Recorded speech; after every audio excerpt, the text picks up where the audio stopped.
Kalau kita mengaku Yesus sebagai Raja, kita taat kepada Yesus, saudaraku.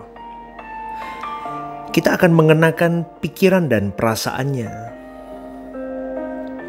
Kemudian kita terjemahkan di dalam perilaku dan kehidupan yang bisa kita tunjukkan kepada orang lain.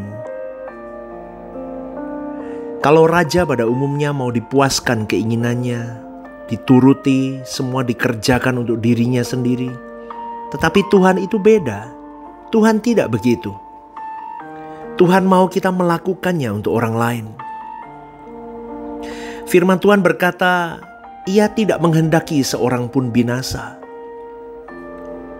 Perasaan itu mestinya kita miliki dalam kadar yang tepat, yang diterjemahkan oleh Tuhan Yesus di dalam perilakunya. 33,5 tahun dia ada di bumi ini. Dia menerjemahkan perasaan Bapa. Dia berjuang melakukan apa yang Bapanya mau. Dia matikan segala keinginannya. Dia hidupkan keinginan Bapanya. Kita sebagai utusan Tuhan Yesus juga harus memperagakan perasaan yang sama, saudaraku. Betapa Tuhan dipuaskan kalau ada orang-orang yang memiliki perasaan itu. Tuhan mau memperhatikan semua orang yang Dia kehendaki.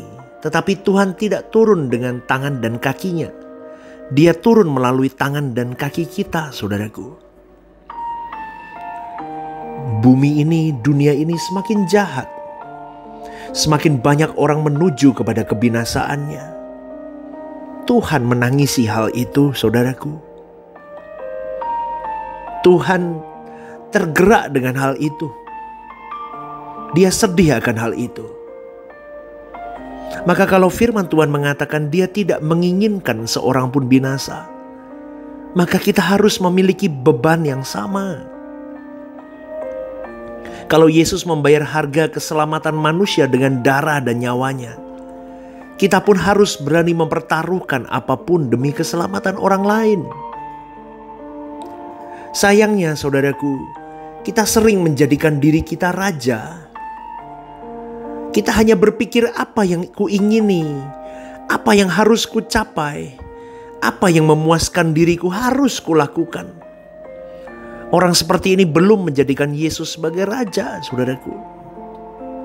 Agama lain juga mengajarkan orang di luar Kristen juga bisa berbuat kebaikan dengan format-format mereka, baik tertulis maupun tidak.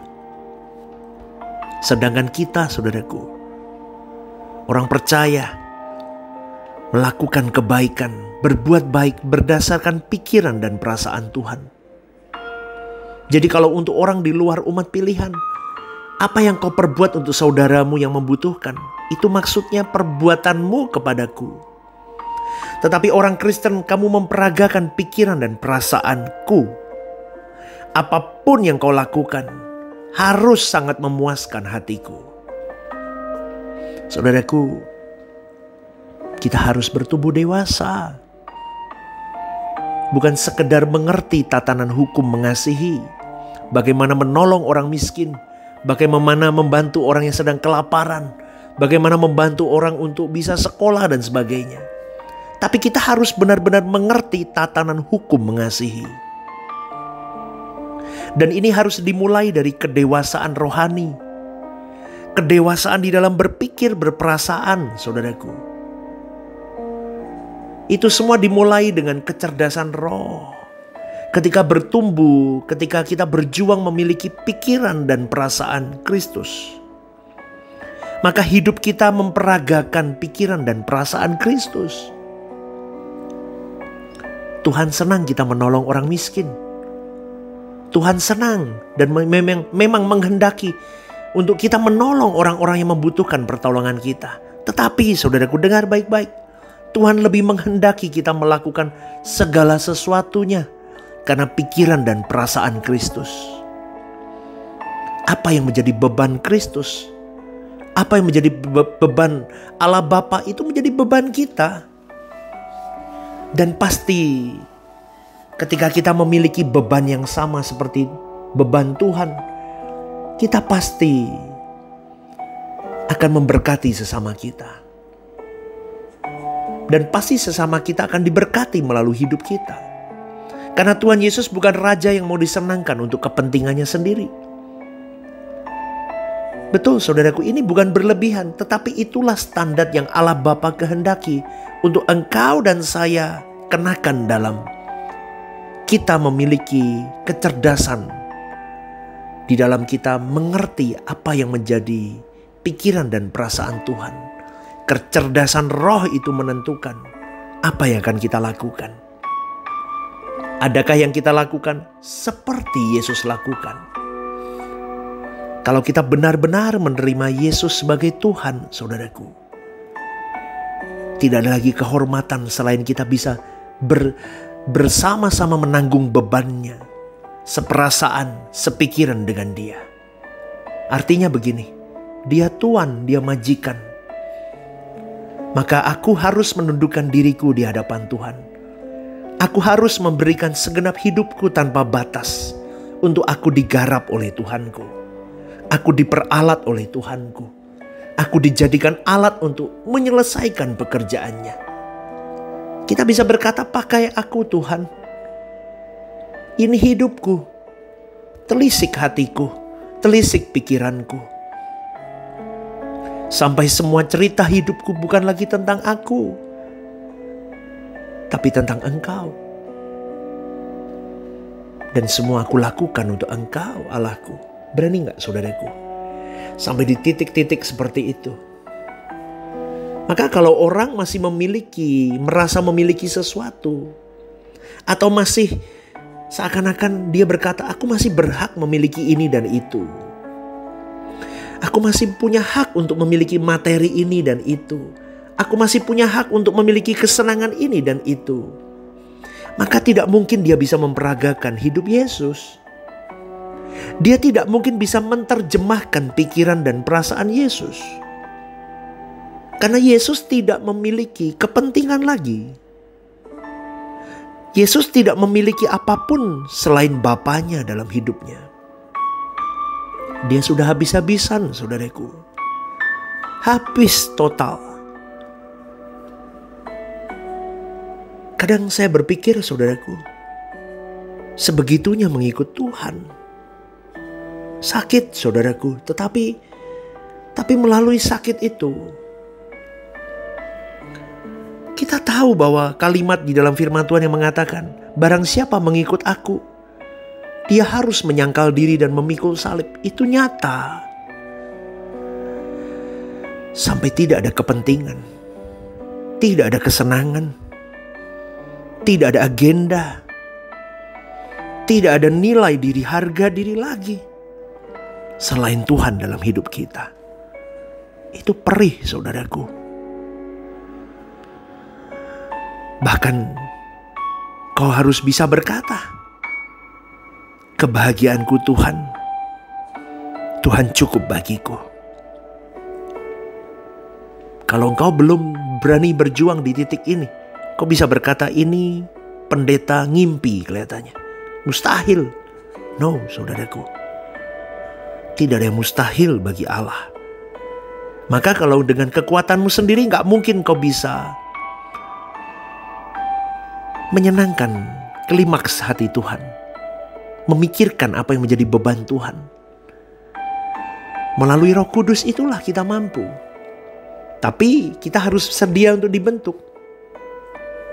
Karena menyangkal diri bukan hanya tindakan berkata tidak untuk dosa, tetapi tindakan untuk berani membunuh seluruh naluri manusiawi kita, supaya bisa mengenakan karakter Kristus. Amin, saudaraku. Ini bukan Kristen aneh, ini Kristen standar. Itulah sebabnya tanpa ragu-ragu Paulus mengatakan, aku mengenakan kehidupan Yesus dalam hidupku. Sebelum kita menutup mata meninggal dunia, matikan manusia lama kita. Minta tolong oleh Roh Kudus supaya Yesus bisa hidup di dalam diri kita. Kalau kita bertekad seperti ini, saudaraku, maka kalau ada tindakan-tindakan kita yang kurang tepat, Roh Kudus pasti menegur. Kita akan merasa gelisah luar biasa, betul gak? Aduh, rasanya gak boleh deh aku ngomong begitu. Atau nggak boleh deh aku lakukan itu. Itu mendukakan hati Tuhan. Rasa ada yang tidak tepat itu benar-benar mengganggu perasaan kita. Kita akan merasakannya kalau kita terus beriringan dengan Tuhan. Maka bejana hidup kita harus dikosongkan, saudaraku. Baru Tuhan bisa mengisinya. Jadi matikan aku sama dengan kosongkan bejana kita. Jangan merasa berhak memiliki sesuatu. Jangan merasa boleh ada kesenangan di luar Tuhan. Kesenanganku Tuhan. Kebahagiaanku Tuhan saja. Katakan, saudaraku, aku mau Bapa. Meskipun sakit, saudaraku, kita harus berjuang di titik itu. Karena Matius 6:24 berkata, kamu tidak dapat mengabdi kepada dua Tuhan. Kepatuhan kita harus penuh. Kalau kita tahu, saudaraku, betapa kacaunya hidup kita dulu. Sekarang kita baru jelas. Perjuanganku harus seperti Yesus berjuang. Aku harus punya ketaatan, kepatuhan sekualitas dengan Yesus. 100%. All out tanpa batas, saudaraku. Orang yang bejana hatinya tidak diisi oleh Tuhan. Apakah tidak bisa berbuat baik? Oh bisa, saudaraku. Dia menggerakkan tangannya menolong orang berdasarkan format-format hukum, adat hukum kasih yang dia pahami. Taurat-Taurat yang tertulis. Tapi bukan Allah yang mengukir di hatinya. Tapi kalau engkau dan saya hari ini memiliki kecerdasan roh, rela dibentuk oleh Tuhan, maka Tuhan akan memahat hati kita untuk kita memiliki kasih sesungguhnya, baik kepada Tuhan secara proporsional, baik kepada sesama secara proporsional. Kalau kau dan saya bertumbuh dewasa, segambar serupa dengan Allah, punya pikiran perasaan Kristus, berkodrat ilahi, mengambil bagian dalam kekudusan Allah, kita bisa berkata, hidupku bukan aku lagi, tapi Kristus yang hidup di dalam aku. Tangannya akan menjadi tangan Tuhan. Mulutnya akan menjadi mulut yang memberitakan kebenaran firman. Menjadi tangan Tuhan artinya apa? Pikiranku, perasaanku, aku mengenakan pikiran dan perasaan Tuhan saja.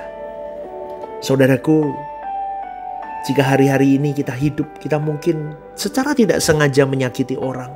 Kita minta ampun sama Tuhan ya. Saya pun juga begitu, saya minta ampun sama Tuhan. Kadang kita tidak ada perasaan ingin menyakiti orang, menyindir orang, atau apapun lah.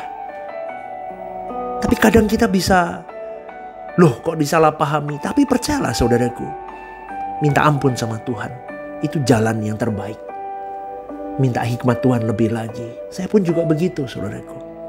Satu hal, kita minta pikiran dan perasaan Kristus bahwa aku mengasihi mereka semua.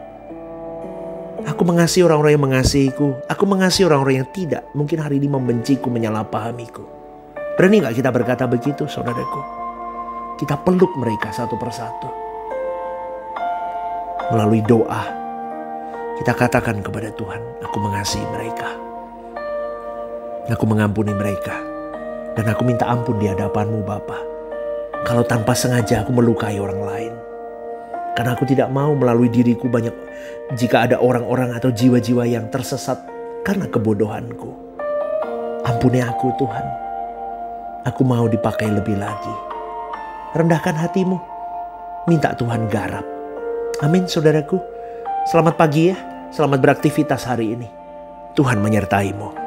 God bless you.